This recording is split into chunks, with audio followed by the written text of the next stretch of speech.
Imuniti kelompok merupakan perlindungan secara tidak langsung daripada penyakit berjangkit yang dicapai secara berkumpulan.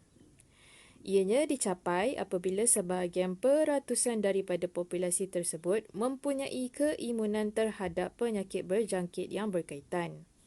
Jadi, apa itu keimunan? Keimunan ialah kebolehan untuk melindungi diri daripada jangkitan patogen yang boleh menyebabkan penyakit seperti virus, bakteria dan kulat.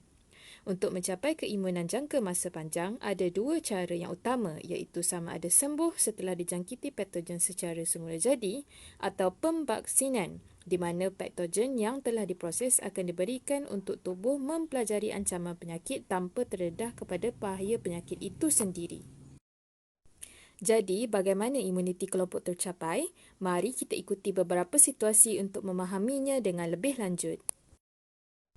Situasi 1. Katakanlah kita ada sekelompok manusia yang tiada keimunan terhadap sesuatu penyakit berjangkit itu. Dan seseorang daripada kelompok ini dijangkiti oleh penyakit tersebut. Katakanlah nilai R0 pula bersamaan dengan 2 yang bermaksud satu orang yang dijangkiti penyakit itu berpotensi untuk menjangkiti 2 orang yang lain lagi. Dan 2 orang yang telah dijangkiti itu pula, setiap seorangnya berpotensi menjangkiti 2 orang lagi sehinggalah penyakit tersebut merebak dengan sangat luas dan pantas dalam sesuatu komuniti tersebut. Situasi ini sudah tentunya akan menjadi beban kepada masyarakat itu sendiri, lebih-lebih lagi jika penyakit itu berbahaya. Situasi 2. Katakanlah kita ada komuniti yang sebahagiannya telah pun mencapai keimunan, contohnya melalui vaksin. Apabila seseorang dijangkiti penyakit tersebut, kebarangkalian penyakit untuk merebak dalam komuniti masih tinggi disebabkan ramai yang masih tidak mencapai keimunan. Anda boleh perhatikan bagaimana individu ini dan ini terlindung daripada jangkitan kerana orang di sekeliling mereka mempunyai keimunan terhadap penyakit tersebut. Situasi 3. Katakanlah dalam suatu komuniti yang lain, kebanyakan daripada mereka telah mencapai keimunan melalui pemvaksinan.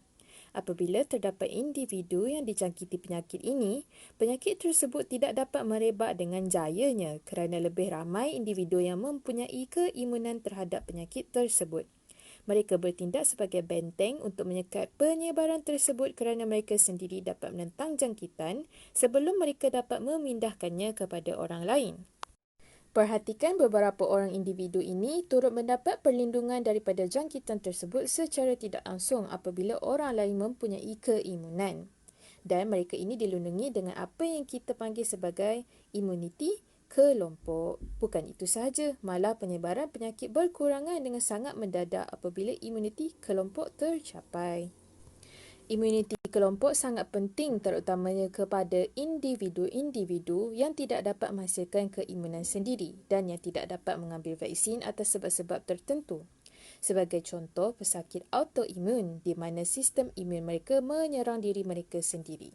Dan mereka perlu mengambil ubat imunopenindas bagi menekan sistem imun mereka agar tidak terlalu agresif. Tetapi ini juga bermaksud mereka tidak dapat melindungi diri sendiri daripada penyakit seperti orang lain. Selain itu, terdapat juga individu kekurangan keimunan sama ada sejak lahir kerana kelainan genetik maupun perolehan seperti AIDS di mana virus HIV memusnahkan sel-sel imun mereka. Seterusnya, bayi yang baru lahir di mana sistem imun mereka masih belum berkembang sepenuhnya dan rentan terhadap penyakit. Imuniti kelompok juga boleh melindungi individu dengan penyakit kronik seperti diabetes di mana mereka mempunyai sistem imun yang lemah berbanding orang lain. Jadi mereka ini merupakan orang-orang yang penting untuk kita cuba lindungi melalui imuniti kelompok.